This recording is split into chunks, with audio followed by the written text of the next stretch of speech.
Pria berambut putih itu mengeluarkan jurus yang mirip Rasengan di film Naruto. Tapi jika di Naruto itu pusaran cakra, ini adalah udara yang dipadatkan dan beratnya menjadi beberapa ton. Ternyata pria berambut putih itu adalah mayat Momotaro, pemburu Oni yang dikendalikan Tsubakiri. Shiki yang sudah setengah terkapar menerima jurus mirip Rasengan itu langsung ambruk. Jurus tersebut saat mengalami benturan, maka gelombang kejut akan masuk ke dalam tubuh lalu menghancurkan tubuh dari dalam. Tulang rusuknya remuk, darah pun muncrat dari mulutnya. Shiki yang baru tahu dia adalah keturunan Oni atau iblis terkapar tak berdaya. Walau Shiki adalah keturunan Kishin, yaitu jenderal Oni yang terkuat, saat ini dia masih sangat lemah dan masih belum sempurna menguasai jurus darah Oni.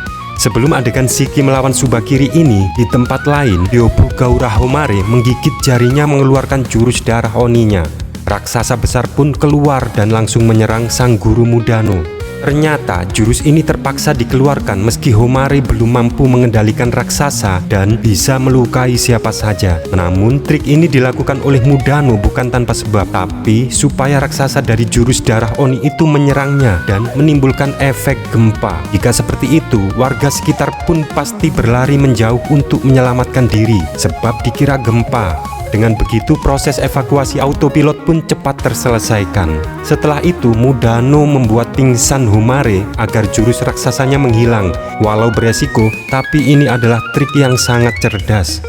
Di tempat lain, Jin bertarung melawan Yomogi, si wanita Bahenol berkepang dua. Yomogi menjebaknya di dalam sebuah kotak raksasa yang semakin lama semakin menyempit. Kotak itu diciptakan untuk membuat lawan panik, merasa terhimpit dan akhirnya menyerah. Tapi Jin tetap tenang, ia menghadapi jebakan itu tanpa rasa takut. Akhirnya kotak itu hancur berkeping-keping.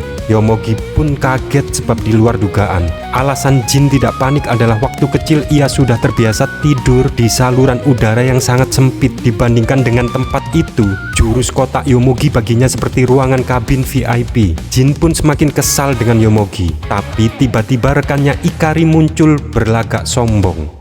Suasana pun berubah ketika Ikari memarahi Yomogi sebab cara berpakaiannya yang terlalu terbuka. Ikari pun mengeluarkan jurus gerhana darahnya dan berlari menyerang Yomogi dengan super cepat. Yomogi pun kaget, meloncat mundur dengan terkena sedikit tendangan Ikari. Itu adalah teknik gerhana darah histeria terkutuk milik Ikari. Kekuatannya tergantung intensitas kemarahannya. Yomogi pun menyadari Oni dengan tipe jurus kecepatan adalah bukan lawan ideal buatnya.